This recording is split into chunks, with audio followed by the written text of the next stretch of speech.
Hi, I'm Malika Bilal, and you're in the stream. Today is the second annual International Albinism Awareness Day, and we'll meet 4 people fighting to end discrimination against people living with the condition.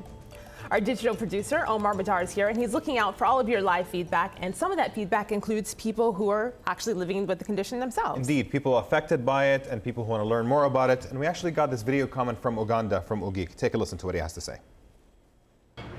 I'm Ogik Peter, the leader of people living with albinism here in Uganda. Today we are commemorating the second International Albinism Awareness Day. The theme is End the Myth About Albinism. So we are ending all the myths. We are trying to raise more awareness about albinism so that people may understand the facts about albinism. We are all people who deserve love, respect in all our life. So raising awareness is going to be part of what we're doing on the show today. In the meantime, you can join this conversation by tweeting us using the hashtag you see at the bottom of the screen right now, AJ Stream. Approximately 1 in every 20,000 people worldwide have albinism. The congenital condition causes a lack of pigment, which increases the chance of skin cancer and results in extreme sensitivity to light. Well, International Albinism Awareness Day was created to combat prejudice against people with the condition. In parts of Africa, that prejudice often takes the form of violent attacks. But people with albinism around the world also face subtler discrimination. But today, our guests include people who have overcome those challenges to become successful public figures and role models. And with us to discuss today are Kumba Makalo Keita, the Executive Director of the Salif Keita Global Foundation. From New York, model Diandra Forrest. From Johannesburg, South Africa, author Impo Chope. And Peter Ash is the founder of Under the Same Sun, and he's with us from Paris. Welcome to the stream, everyone. Impo, what was it like for you growing up with albinism in your town in South Africa? Well, for me, I grew up in a small community of Del Pursuit, so it was, because I was the only person with albinism, it was a bit challenging because even at school I was the only one. So it was a bit challenging, but I had to kind of accept, because there wasn't anybody like me in a sense, that in color when I was looking around, but there wasn't anybody. So it was difficult. It had these ups and downs. I know, Diandra, you have talked about what it was like growing up for you in New York publicly, of all things. And one of those places is in an ad for Burt's Bees cosmetic products. I want everyone to have a look at Diandra. Growing up in the Bronx, I was the lightest thing on the block. I stood out. I just wasn't black enough. And thinking about second grade, I started to realize that I was different. Growing up with albinism, people would tease me every day because other people were putting me in the category as different. I started to define myself as different also. How did that make you define yourself differently? What did people say to you? People called me names like Casper, Snow White, and even just saying things about my appearance, that I'm ugly and where you come from. It was just a lot of questions that I had to answer at such a young age, and no one at a young age wants to answer questions about their appearance. So it was really uncomfortable growing up with albinism. Mm-hmm. And we have people online who actually share those curiosities. We have DJ Dekagon over here who says, I'm curious to learn about the challenges they face during job interviews, also when it comes to dating and relationships. Peter, you want to take a stab at that? What is personal life like living with albinism? Well, for me, it was very similar to the experience that Diandra shared. Being a Caucasian with albinism, oddly enough, I was too white. Even as a quote-unquote white man, I knew from my earliest age that I somehow looked different than everyone else. Interestingly enough, the same names being raised in Montreal, Canada: Casper the Ghost, Man from Glad, Snow White, Snowflake. And so for me, the social alienation in school was predominant, from elementary school all the way through to high school. Thankfully, by the time I moved into adulthood, I had a high level of self-confidence, and employment and career and things like that, and dating weren't an issue. But certainly, socially, there was a pretty constant stream of segregation, if we will, through my adolescent years. Yeah, even dating it was hard for me growing up. As a teenager, when I was interested in guys, I'm like, will they be digging me? Am I too light for them? And when they would ask, are you black? And when I would say that I'm black, they were like, no, you're not. So I'm just like, I have to explain, you know, how I look to people. And even with job interviews, I have nystagmus, which is the movement of the eye. And, you know, people ask a lot about that when it comes to albinism. So it's just a lot of explaining to do, and, you know, a little overwhelming. Do you find those sometimes. questions invasive, or are you happy to answer them? No, I'm happy to answer them, but I know growing up, some people didn't ask those questions. They usually stared or pointed and made fun of me. So, Yeah, I you went know, through that as well. I had the same thing. Yeah. I'd be sitting on a bus taking a ride, and all of a sudden, someone's just staring at you, not like a casual glance, but an actual full-blown stare. And it's like, what are you Right. looking at? Inside you, that's what you're And thinking, even right? adults, not even only children, you know, when you're a child and an adult does it to you, it makes it even more like, what's really going on here? Like, why are adults like picking on me, and I'm a child, like, you know? Yeah. So that was weird. Impo, I could see you. I could see you nodding there. What did you want to add?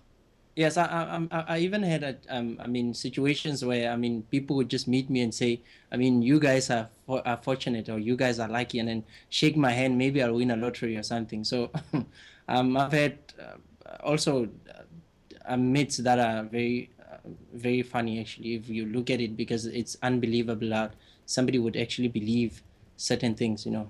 So yeah. Shake your hand because they might win the lottery. So you are basically their good luck charm. Is that right? Yeah, I mean, yeah, that's I mean, I would always say I would firstly win the lottery before For I yourself, become yes, somebody you would else's. be living large if that Yeah. were true. Kumbai, I see you chuckling there. You, of course, are with an organization that works with people with albinism, so you must hear these stories all the time. I do, and I'm always shocked when I hear it, because for me, I grew up in a very diverse community, and albinism, for me, it fascinates me. If, you know, for example, when I see people with albinism, I look at them with love and interest, and I want to know more, but not in any negative way. I just think it's such a beautiful aspect of humanity to, you know, to see that, especially in Africa. And to know that people would shun that and look at that as something negative, that always breaks my heart whenever I'm faced with it, and I see that. So is that what led you to your organization? I'm pulling up the page here for the Salif Keita Global Yes. Foundation, and I'll scroll a little bit to show you the chairman, the founder and the chairman, who also Yes. happens to be your husband. I'll scroll Yes. down a little bit and see the two of you there. Yes. What led you to this? Well, I've always been in humanitarian causes, and when I heard about the plight of people with albinism, I was completely shocked. Truthfully, I didn't believe it. I was like, "Are you serious? People are being murdered because they have albinism." And when I realized it was true, and this was something very close to us, I said, "Well, people have to know about this. We have to raise more awareness, and I'll do everything I can to help you with this." So we started in 2005, actually, to raise awareness in the U.S. Specifically, and we targeted the government here, and we're in, the Wall Street Journal and the Washington Times and different newscasts, really just speaking out about these crimes. But it was very difficult and challenging because there was no evidence of it at that time. Until a few years later in Tanzania, when I believe a colleague of Peter's went undercover and had the proof that this was actually happening. And that was tremendous, because up until that point, it was a myth that people are talking about these killings, but is it true? Is it really happening? Right. But they came with the proof, and then all of a sudden, international media opened their eyes to revealing this. In terms of, it's kind of interesting that we have comments from people who are talking about specifically the impact on children. We have Christy here, who is the mother of a child who's an albino. She sent us a message on Facebook saying, "He is amazing. He has been presenting talks to local schools about his condition and sharing that he is no different from them. The first question I asked specialists when my son was diagnosed was, will he have red eyes? I'm university educated, and even I bought into the Hollywood hype before I learned about the condition firsthand. It would be wonderful for my son to live in a world where eventually his appearance will not matter." Empo, when you're looking here at a kid who's basically standing up in front of class and explaining things to them, what kind of impact do you think that would have to actually have kids start at an early age combating the stereotypes about this? Do you think this is the way to go to empower kids who are dealing with stereotypes when it comes to albinism? I believe it is the most important one, because I'm also doing that in a sense, and the feedback I'm receiving from schools and from communities, because now I think part of the challenge is that I mean, on TV we'd always maybe portray maybe the challenges, but not also the victories. So when I go to schools and I present, maybe I talk about my life and the challenges and also the victories with albinism. I mean, people, most of them are like, wow, I didn't know about this. I didn't know about that. I mean, so for me, I believe there's a great need for such drives and such.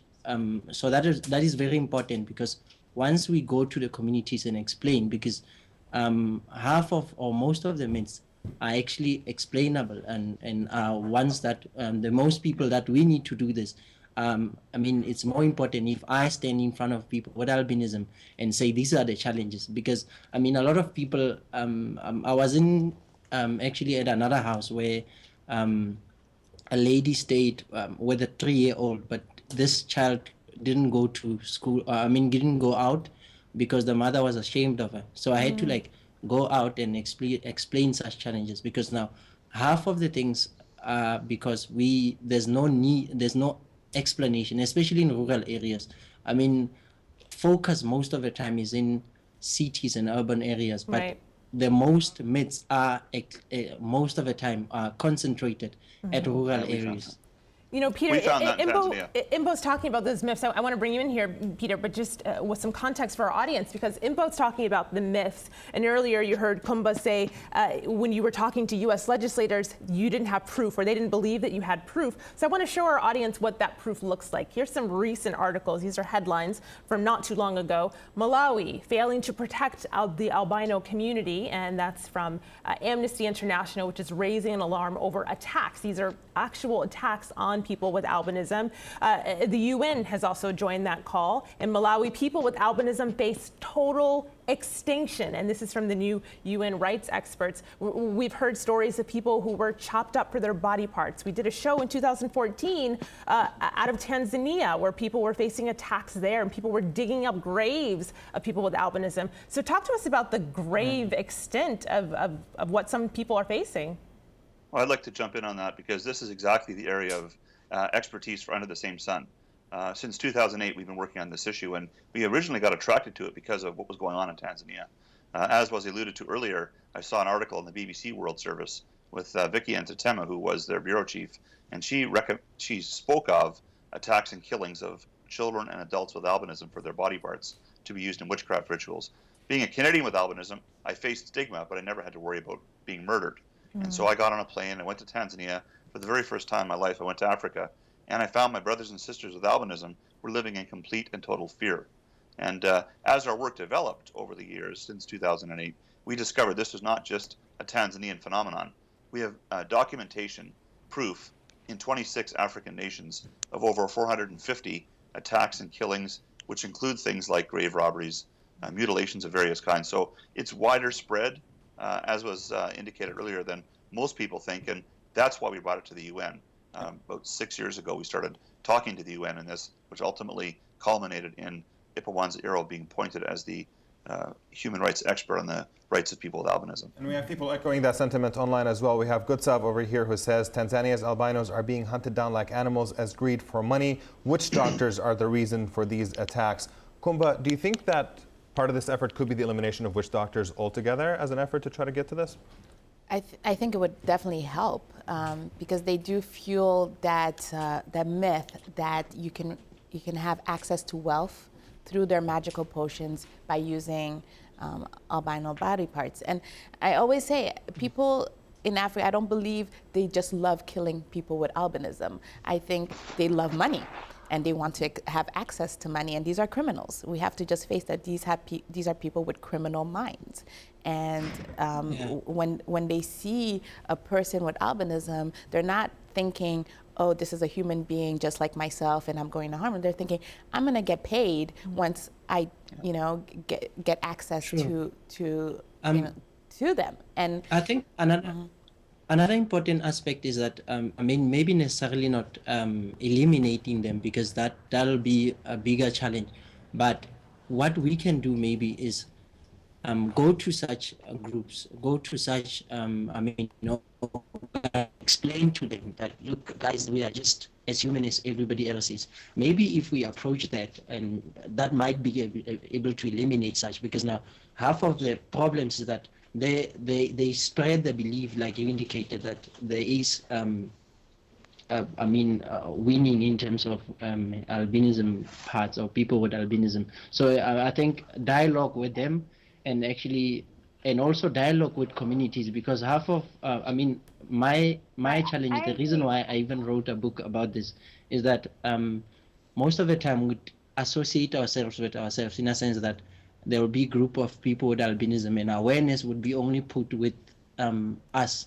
But I say we go to communities. That's why my drive to go to many communities and say, look, these are the myths and these are the explanations, and there's nothing like that. So it is very also important that we as people with albinism, we learn to love ourselves, because I think education is in two parts, where we teach others. To normalize the way people see albinism, because they think that, because they have these myths and these preconceived notions. I think when we educate people on what albinism really is, then it wouldn't be so much of a shock when they see us. And to have people in the industry that have albinism and they see more people with albinism, it will be just like, oh, okay, well, that's just another person. It's not a big thing that this person has albinism. It will be something that's, Yeah, So Diandra, I'm glad that you agreed. Everyone agrees, but I want to show our audience a little something, because Diandra piped up there and talking about needing more people in these positions so that others can see them. Take a look at my laptop here to see where Diandra landed. This is the 2015 September issue of Ebony magazine, a popular magazine here in the United States. And there is Diandra gracing the cover there. Diandra, you went from having jobs where people said it was a joke that you were there, you were never going to make it, to then gracing the cover of a magazine. How important is that journey to you? It felt so good when I got that cover, and I did a lot of other jobs, because I was teased and looked down upon for so long for how I looked. And I knew that I was beautiful, and I felt beautiful, but I just didn't understand why the world didn't see me and albinism as beautiful, and people, we're human. We're all human at the end of the day, and we should be treated as such. And it shouldn't be so much focus on the exterior of how we look. It should be who we are as people, We shouldn't be getting mutilated, or as far as those physical aspects. I think that's crazy. And So true. We actually got a video comment from Garth, who's talking a little bit about the stereotypes, not just in places where people face violence, but even in the West. Take a listen to what he has to say. Bad ideas about albinism circulate all over the world. In North America, you see most of them in movies and TV shows, where we're always the creepy killer or some kind of villain. In the Great Lakes region of Africa, bad ideas about albinism result in the murders and deaths of hundreds of us. International Albinism Awareness Day on June 13th is a really good chance to start fighting back, to start taking back our own representations of ourselves and making change in how we're seen. The difficulty is we're so rare, we often fight these battles alone. Peter, on that first part about portrayal in movies, how important is it to shift that, you think, in the struggle to actually end stigma against albinism? Oh, it's incredibly important. And interestingly enough, I know Garth well. He lives in Vancouver and has done some work with Under the Same Sun. And did a fantastic radio documentary on this very topic called The Imaginary Albino. The reality is that in Western culture, there's just as much ignorance and misconception about albinism. Every single Hollywood film, not most, but all, in the last 30-odd years, and so far we've cataloged over 60 of them, depicts the person with albinism as the evil albino. That's actually a trope in Hollywood film. It's the person who is deranged, they're crazy, they're evil, they're a killer. The classic example is the Da Vinci Code. You've got a monk allegedly with albinism driving a car at 60 miles an hour with a semi-automatic assault rifle, firing it while driving a car with pinpoint accuracy. and he's got an evil look on his face, and he has red eyes. So the guy doesn't have albinism. He's wearing a white wig. He's got red eyes, and he can't likely drive because he's probably legally blind, and he's firing a weapon, and he's hitting people. Stereotypes. I mean, talk about inaccurate. This is in Hollywood, right? Right.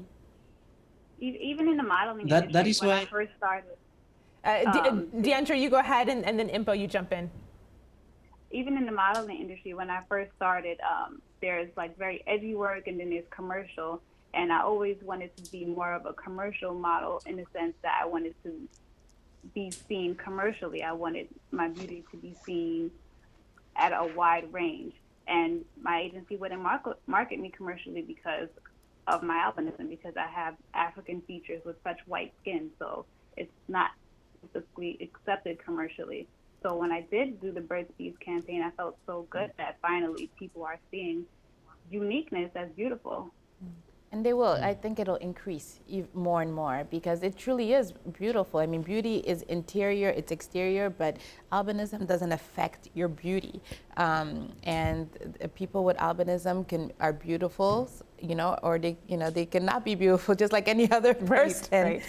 Right. And which seems to be the whole impetus behind what I pulled up on my screen here, International Albinism Awareness Day, just making people more aware of the fact that there are people out there who exist just like you and your neighbor. Omar. Yep. There's a question here, just as a practical question. Danielle says, what are the best ways to support people with albinism? Impo, I'll throw this to you. What's the top thing that people can do to help? I mean, the best that it's just to accept us as well.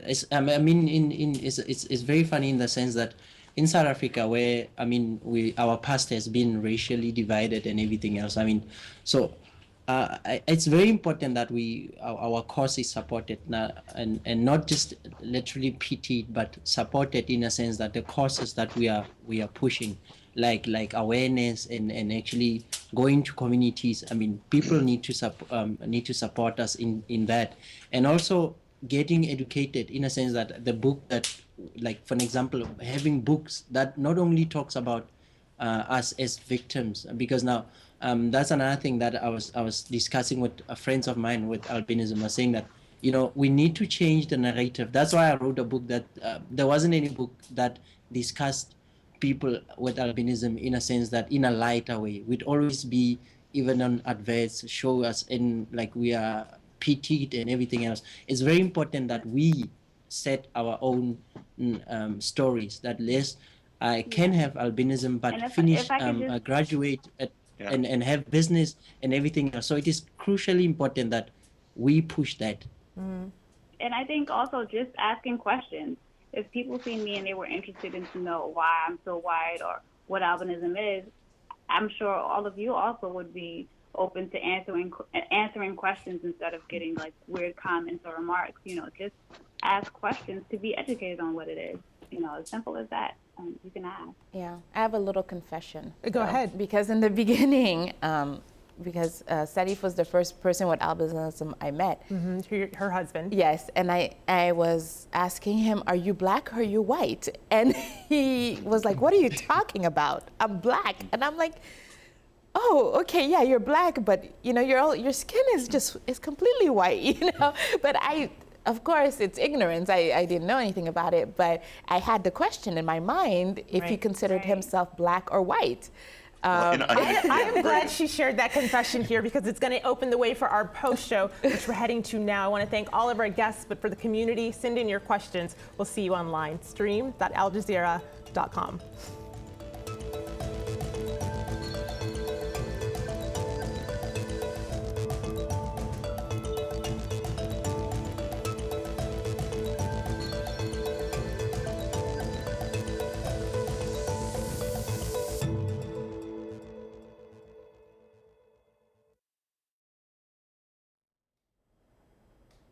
Thanks for staying with us, and welcome to the Streams Online Post Show. This is where it gets really real.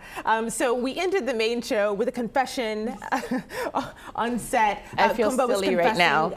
What she said when she met her husband. Yeah, I do. I can't see anything, but And so I know Peter wanted to say something about that, but I also saw your face, Diandra, and your face, Info, kind of, you look like you recognize that fear a little bit. You know, you look like you recognize that question. What were you thinking? Yeah, people, I mean, always ask, you know, are you black? Are you white? Where are you from? It's a common question in my life. How did your family navigate that with you? What did your family tell you? When I was younger, my parents, they were just like, you know, you're out. I have a younger brother also who has albinism. So when I was about 9, I started to think that we were adopted because my mom is brown skin and my dad is, and I have other siblings who are brown skin as well. And they were just like, that's BS. You're not adopted. You know, we're your parents, and people, they're just ignorant. They don't understand what albinism is, and, you know, that you're not any different than us. You're our family. Info? Yeah, for me, it was different in a sense that I grew up as the only person with albinism in my community and also in my home. Like 91, that's when I like started to get, you know, now I'm different, and everybody else would be asking, oh, you are white, or you're a white man. So because of the history, I've always identified, maybe associated whites with bad people. So I was like, am I a bad person? But Wow. I had to understand firstly that we're different. Maybe it's a way of, maybe I was saying the other day that it's maybe God's way of saying that, yes, some people might be black and white, but albinism makes one realize that there's a common ground where we can all get agree together completely. and just live in agree peace. as well. Peter? Yep. Yeah. Yeah, actually, you know, interesting you make that remark, because when we started our organization in 2008, I first went to Tanzania, and we set up Under the Same Sun in 2009, both in Canada and in Tanzania. That was the reason we called it Under the Same Sun, because we wanted to have a name that got across the fact that we're all God's children. And if you take a look at someone who is of African descent, someone of European descent, someone who is, let's say, from China, someone from India, and you put them all in a lineup, you get an incredible metaphor, if you will, of humanity, that although we have many differences, we have different cultures and languages, we also have a physical similarity. And it's a very interesting thing for me, having spent a great deal of time in Africa, working with people with albinism. Although I'm not African, there's an immediate connection that we have as people with albinism with one another. And it seems to actually help us sometimes bridge the ethnic divide. And so when people with albinism walk up to me, wherever I might be at a conference, there's an immediate connection. So I think there's something the world could learn from the unity, in a sense, that albinism can represent. Yep. So we have a question on the isolation part of things as well. We have Swim Little Fish who tweeted in saying, in some communities, a family with children with albinism might be completely isolated. We hear stories from people who grew up thinking that they were the only person living with albinism around. Diandra, how important is it to connect with other people with albinism to kind of feel that solidarity and be able to deal with the stigma that's around it? I think it's very important. It was for me. Like I said, I have a younger brother who has albinism as well, and we both attended public school together. But growing up in a predominantly African American and Hispanic neighborhood was hard for us with the teasing, and my parents actually found a school for me called the New York Institute for Special Education. And when we went to that school, I was skeptical at first because I wanted to be in public school. I didn't want to feel like I was different and had to go to a special school, but it was one of the best things they could have done for us because there were lots of people with albinism. I came out of my shell, and I just realized, you know, that we're not alone. You know, there's a lot absolutely. of us, and we were there to support each other. Yeah. To add, it was just like a community for us. and that's something we realized in Mali at the foundation, that people with albinism would not come together. They would all stay separate. So we started Because there was a fear that if they came together, they'd be more of a target, or why is that? I think they were just kept in their corner. I think from being stigmatized, they just did not interact with each other.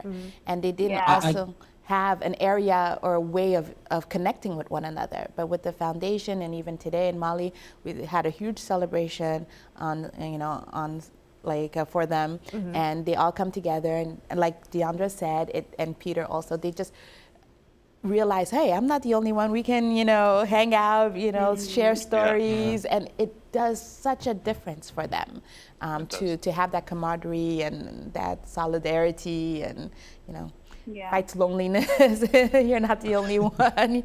Yeah, absolutely. Even being in New York and being New York City Transit is like you run into so many people. You're around people constantly, and being with like my friends or my sister or people who didn't have albinism was a little uncomfortable because they would like try to stand up for me when people would like stare at me and make comments. They would always have something to say, and it was uncomfortable because it's like you can't fight the world, you know. If people are going to say things, you can't always comment. So being with other people with albinism, they kind of understood that and agreed, and you know, we just knew we had each other's back, but we weren't going to have to like reply to every comment and stare that someone gave us. Of course.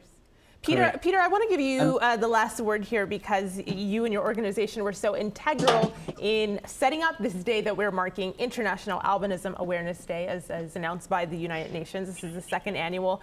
As one of the UN's goals, Sustainable Development Goals, by 2030, no one will be left behind. That's a big goal there, but that includes people with albinism and fighting the discrimination and prejudice that they face. How realistic do you see that? Well, it's a big uphill climb, but what I can say is we have to fight the good fight. Just since I've been traveling to Tanzania now for 8 years, in that country alone, I've seen a shift in attitudes, and public education is absolutely a key through seminars, through media, through television, through radio, and also developing and instilling self-confidence in people with albinism. So it certainly is a lofty goal, and you know, that's my dream. I have a dream one day that people with albinism will take their rightful place in every level of society, and that the days of discrimination will be a faint memory. Whether that happens by 2030 or not, I don't know, but we're going to keep working until it does. Amen. Your dream. I hear an amen on set. I see info nodding. Diandra says it's awesome. So I think your dream, you're not alone with that. I want to thank all of our guests because that's all the time we have for today's program. Thank you so much for joining us and for sharing your stories. I want to thank our online community too, because I'll also give them the very, very last word. I'll give you a couple of closing tweets. We have Peter over here who says, hopefully this show will put a spotlight on the issue and force the African Union to actually promote albinism awareness. Hopefully everybody does that. And then we have Suleimano over here who says the campaign for albinism awareness is in order because it's going to change people's perceptions about albinos, but much work has to be done. We will follow this story continuously, and you can tweet us your thoughts on it with #AJStream. Thanks for joining us.